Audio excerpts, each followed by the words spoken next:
আমার তরফ থেকে আপন করে নিয়েছি, এবার শুধু সময় বলবে। এবং মানুষ কতটা আপন করে নিয়েছেন, এর আগে যখন মাননীয় সাংসদ তথা জেলা সভাপতি মহুয়া মৈত্রের সমর্থনে যখন আমি প্রচার করতে এসেছিলাম, তখন মানুষের যে ঢল, যে উন্মাদনা, যে উত্তেজনা, এবং সবটা তৃণমূল কংগ্রেসকে ঘিরে। এবং তারপরেও যখন 19-এ একবার এসেছিলাম আমি, যখন উপনির্বাচন হয়েছিল, তখনও কিন্তু সমানভাবে মানুষের আরো বরঞ্চ বেশি করে মানুষের ঢল রাস্তায় দেখেছিলাম। সুতরাং তৃণমূল কংগ্রেসের প্রার্থী হয়ে বা তৃণমূল কংগ্রেসের কর্মীরা সবসময় মাঠে ঘাটে রাস্তায় থাকে, পথে থাকে, মানুষের সঙ্গে তাদের সাথে থাকবে বলে প্রতিজ্ঞাবদ্ধ।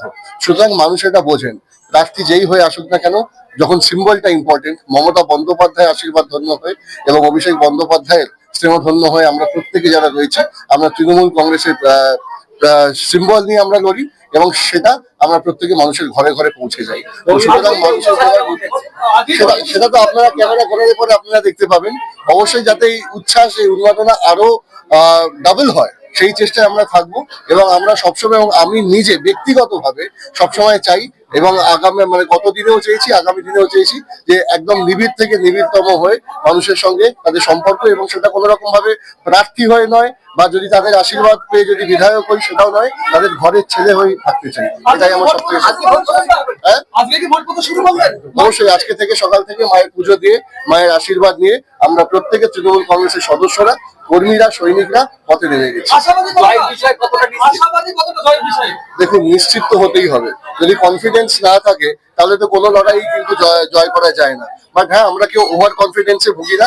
আমরা আত্মবিশ্বাস আমাদের কার্যের ওপর, আমরা আত্মবিশ্বাস আমাদের নিজেদের ওপর, এবং আমরা আত্মবিশ্বাস রয়েছে কারণ মানুষের সঙ্গে আমাদের যে গভীর সম্পর্ক রয়েছে তার উপর, এবং তার উপর ভিত্তি করে, এবং সব থেকে বড় তা হলো মমতা বন্দ্যোপাধ্যায়ের উন্নয়ন। সেই উন্নয়নকে সামনে রেখে আমরা মানুষের ঘরে ঘরে পৌঁছাবো, এবং জয় নিশ্চিত তৃণমূল কংগ্রেসের 294টা বিধানসভা। করিমপুরের দীর্ঘদিনের দাবি যে করিমপুর থেকে কৃষ্ণগড় অব্দি রেলপথ, বিজেপি প্রার্থী যে আছে উনি বলছে আমাকে ভোট জিতালে আমরা রেলপথের ব্যবস্থা করে দেবো, আপনি কি বলবেন? তাহলে ওনাদেরকে বলুন না সবার আগে 100 দিনের কাজটা দিতে। তাহলে সবার আগে বলুন না আবাসের টাকাটা দিতে, পথের টাকাটা দিতে। আগে সেটা করুক। বড় বড় স্বপ্নে শুনুন, মানুষ না কেউ ঘাসে মুখ দিয়ে চলে না। তারা যথেষ্ট সচেতন, যথেষ্ট ভাবে শিক্ষিত, তারা যথেষ্ট ভাবে জানে। এবং তাদেরকে বলুন না তাহলে এসা একটা কেন করলো, যে লাইনে দাঁড়িয়ে 150 জনের ওপর মানুষের প্রাণ নিয়ে নিল, তার প্রতিবাদে তাকে নামতে বলুন না। তারপর বুঝবো যে সে বিজেপির প্রার্থী না বাংলার মানুষ, তারপর বড় বড় কথা বলবো।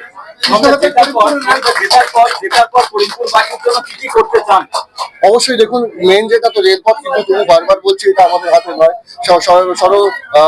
একদম সাংসদ আমাদের এর আগে দিয়েছে চিঠি, কিন্তু এটা বারবারই আমরা দেখতে পেয়েছি যে রেলের সেন্ট্রালের বঞ্চনা, সেটা রেল থেকে শুরু করে বিভিন্ন রকম ভাবে আপনারা দেখতে পাবেন। কয়েকটা উদাহরণ আমি এমনিও তুলে ধরলাম একটু।